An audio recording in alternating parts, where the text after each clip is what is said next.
This is the Star News Brief from Tina Mombonu. Former opposition leader Raila Odinga holds the record as Kenya's longest-serving political detainee still alive.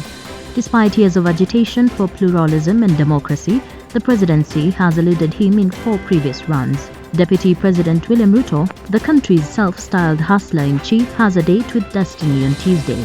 If he is elected president in a tightly fought contest with former opposition leader Raila Odinga, it would be another first for the 55-year-old politician. Get a copy of the Star by subscribing to our e-paper for only 40 shillings by logging on to www.mgazzetti.com.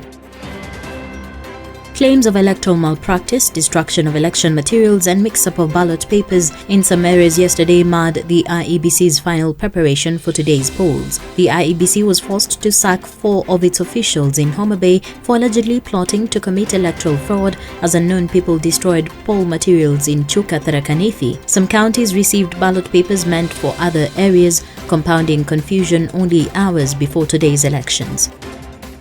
President Uhuru Kenyatta could remain in power until November 29th if Tuesday's presidential election will be successfully challenged at the Supreme Court and a fresh poll ordered. The Constitution provides that the outgoing president can only leave office after the swearing in of a successor. There is the worst-case scenario. The president could continue being in office until May 2nd, 2023 if presidential elections would be followed by presidential race runoffs and petitions as well.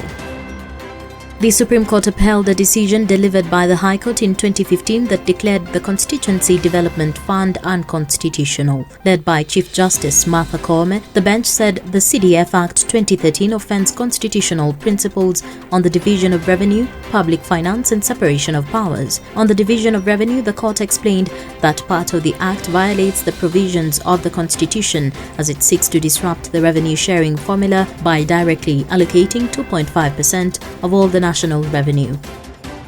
And the Court of Appeal has suspended a High Court decision that directed the Independent Electoral and Boundaries Commission to use the manual register. The appellate court said UDA has made a case for the grant of the orders of a stay of the entire judgment delivered on August 4th, 2022 in the Nairobi High Court in the constitutional petition E306 of 2022 pending the hearing and determination of the intended appeal. The ruling comes after the party filed an application through lawyer Elias Mutuma challenging last week's decision.